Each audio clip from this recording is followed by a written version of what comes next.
half of the Futureheads sitting in our dressing room, or half of it at Tea in the Park. Well, this is only one half, like he says, of our dressing room, because we're headlining the King Tut stage this evening. We have been bestowed upon us 2 dressing rooms.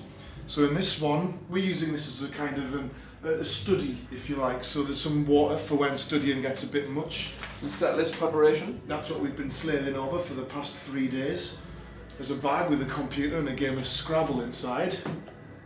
Unopened, of course, because we've been slaving over the set list, really. And there's the laptop. You basically write all the songs on a piece of paper and throw them up in the air, like the Beatles with their Day in the Life. Yeah, and then a pelican swoops down from the sky and carries them in its beak, and we pick them out. So, well, actually, truth be told, we basically have a kind of 2 or 3 on the go at any one time that we kind of add to. So we just pick whichever song we fancy starting with that night. The truth is, right, they're the only songs that we currently know how to play. And we have to play for an hour, so we have to play them all. So then we just pick the order. Firstly, I'd like to congratulate you on the term ensconced. It's not a word you hear very often, and I enjoy it. It's not, yeah. And we consider ourselves to be one of the more wordy indie bands as well. So, but yeah, we are deeply entrenched in festival season, and it's like any other, really. Tea in the Park's good because people go crazy nuts. A lot more crazy nuts than they do at most festivals. It's just if you live in Scotland, obviously, it's one you'd go to. In Northern England, a lot of people would rather travel an hour north and make the huge way to V. Glasgow was good. Baz saw a Mexican man swallow a sword, which, you know, I haven't seen that yet. That's a euphemism. Hell no. And what else have we been doing? We've got Brazil coming up and Japan and all these places that This mad kid wants to go to Beirut to do a gig, but everyone else in the band's like, no, I'm not going there. Big Bang Festival. You can't let the terrorists win. Don't let them win.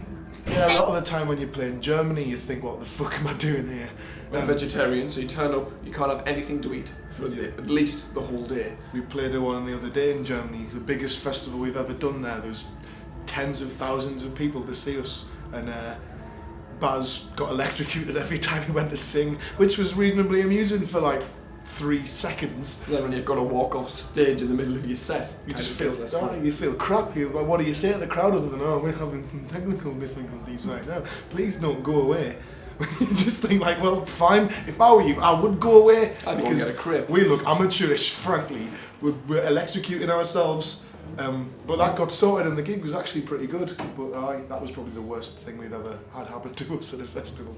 The rest of the year pretty much starts tomorrow with Barry getting married, which is going to be crazy fun. Life-changing, some would say. So then we have 10 days off while he goes on a brief honeymoon, off to Fuji Rock, then some more European festivals, V Festival for us in August, then a tour of Australia, Japan, America, UK and Europe.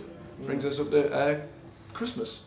So basically anyone who would like to see us anywhere in the world will be able to, even if you live in Brazil, unbelievably. Hard to ignore. We're kind of like a global brand. Easy to love though. Well, I am. Yeah, you are. You aren't. I'm full of hate.